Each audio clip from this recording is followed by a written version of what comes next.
मैं खुद बहुत मुश्किल में हूँ और मेरे भाई की तरफ से कोई गुंजाइश ही नहीं निकल रही।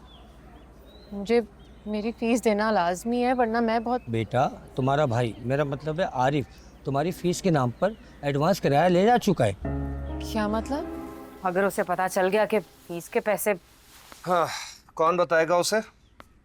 कोई भी नहीं बताएगा। 2-4 दिन में रो धो के खुद ही चुप हो जाएगी। वैसे भी जिस तरह से मैंने उसे झाड़ा है, उसके बाद कम से कम मुझसे पैसे मांगने की तो जरूरत भी नहीं करेगी। आपकी बहन फीस पैसे भरे बिना चैन नहीं लेगी। अब्बू के आखिरी दिनों में वो अब्बू के साथ साथ थी। अब्बू की नोटों वाली पोटली भी उसी के पास थी। जब मैंने उससे पूछा कि पोटली कहाँ है तो कहती है सारे पैसे खर्च हो गए अस्पताल में। ये भी कोई बात है? अभी वो आपकी अम्मी की झुमकियां भी तो है, वो बेचकर फीस दी जा सकती है। किराए की तो इतनी बात नहीं, वो तो आप दे ही देंगे, लेकिन इस घर के आधे हिस्से का क्या करना है? जो किराए के आधे हिस्से पर अपना इतना हक जताती है, घर की बात आएगी तो तूफान खड़ा कर देगी।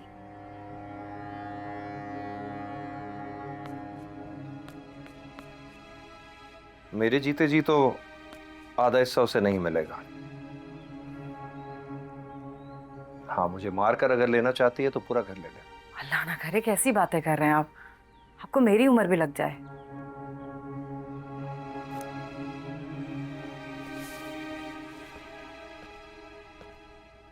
अंकल मुझे पता है इस तरह एक साथ 4-5 महीने का किराया एडवांस देना बहुत मुश्किल हो जाता है। मैं खुद बहुत मुश्किल में हूँ और मेरे भाई की तरफ से कोई गुंजाइश ही नहीं निकल रही।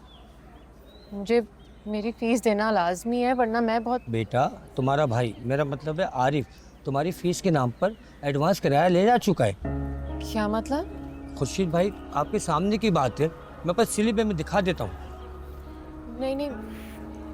ये देखो, 6 महीने का किराया मैंने दिया। खुर्शीद चाचा, ये मेरे फीस के पैसे थे।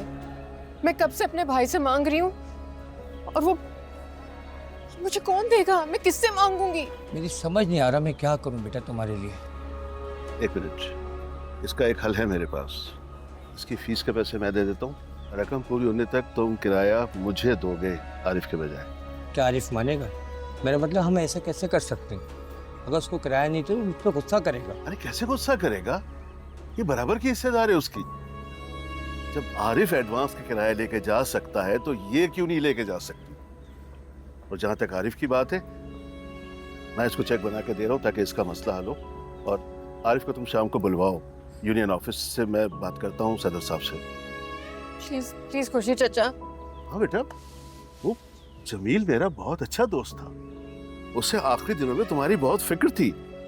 ये इसीलिए उसने सब कुछ किया था। मेरे सामने मैं गवाह हूँ इस चीज का। मैं तुम्हें चेक दे रहा हूँ, तुम अपनी फीस जमा कराओ। आरिफ को छोड़ दो, वो मैं खुद देख लूंगा। थैंक यू खुर्शीद चाचा।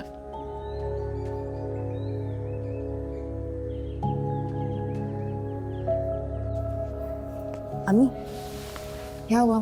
खैरियत है? बहुत गुस्से में अब लोग बात सुनने को तैयार ही नहीं है। ओह, तो ये तो वाकई मसला हो गया। नहीं तो क्या करेंगे? फांसी चढ़ा देंगे ज़्यादा से ज़्यादा।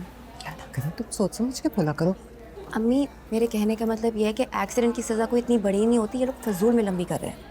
उस लड़के को होश नहीं आ रहा। तो ना आए, वो शायान को नहीं रख सकते, बल्कि किसी को भी नहीं रख सकते। उसकी माँ से मैं क्या बात करूँ? उस बेचारी का तो रोना ही बंद नहीं हो रहा। और भाई, मैं उसके आगे हाथ जोड़ चुकी हूँ लेकिन उसका गुस्सा ठंडा होने को तैयार ही नहीं। मेरा शायान। अच्छा अम्मी, क्या हो गया? इस तरह रोए तो मत ना। उनके पैरों में दुपट्टा रख के माफी मांगने को तैयार हूँ, लेकिन वो कुछ सुने तो। क्या कह रही हैं आप? फिल्म चल रही है यहाँ पे कोई? ये लोग हैं कौन जो आप अपना दुपट्टा उनके पैरों में रखेंगे? चले मेरे साथ, मैं उनसे बात करती हूँ।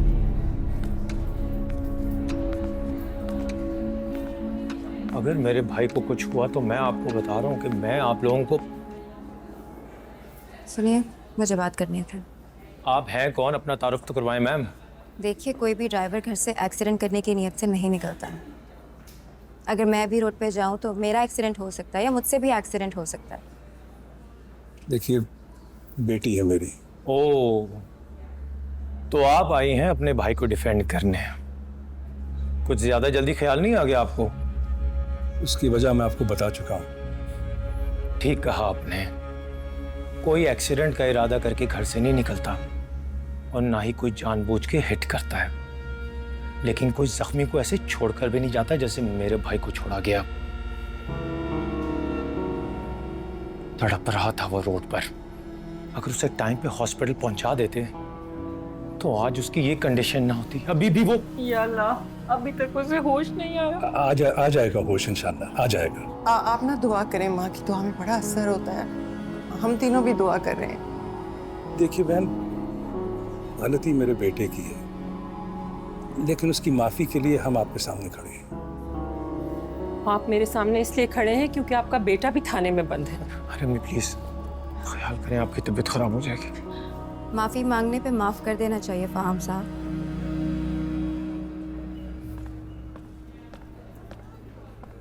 आपके ट्रीटमेंट को होश आएगा। फहद को होश आ गया फहाम। अल्लाह ने आप पे बहुत करम किया है, आपके भाई को होश आ गया। और अल्लाह उसे जल्द सेहतयाब करेगा इंशाल्लाह। और जो मेरे भाई ने और हमने तकलीफ सही है वो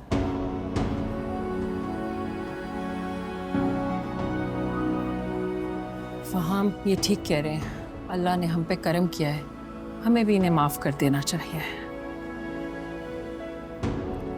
मैं कार में जा रही हूँ, आप दोनों आ जाइएगा।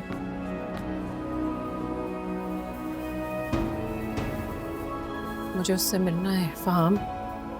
जी अम्मी।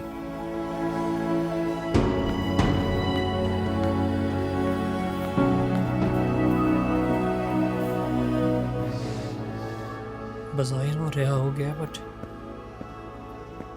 आई फील लाइक वो किसी शिकंजे में है। I don't know. क्यों, तुम कुछ नहीं बोलोगे अंसा? क्योंकि मुझे इस बारे में ना कोई बात करनी है ना कुछ सुनना है। लेकिन क्यों? तुम्हें नहीं पता? हद हो गई। मतलब हमने अपनी दिन रात की नींद, चैन, आराम सब उसकी खातिर लुटा दिया। उसने हमारे सारे किए कराए पर पानी फेर दिया और के हमारे मुंह पे मिट्टी डाल दी।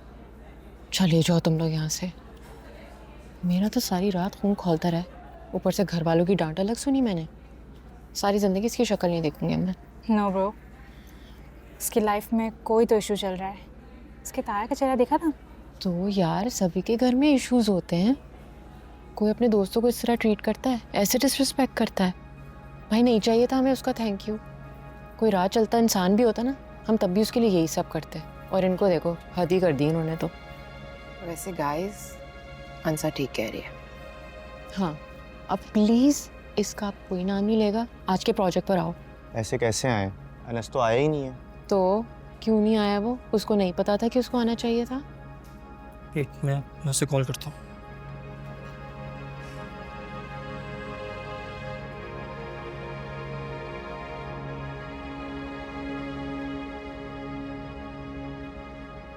कॉल नहीं पिक कर। यार उससे आना होगा ना, वो आ जाएगा। अब हम मज़ीद तो अपना टाइम नहीं ज़ाया कर सकते ना। यार उसके नंबर कट जाएंगे। ये तो और भी अच्छी बात है, उसके नंबर कम होंगे तो हमारे ज़्यादा होंगे ना। चलो चलो तैयारी करो अब। साचा साचा प्यार मेरा हो रहा है, दिल भी तेरा, रंग ये जिसको लगा है वो सत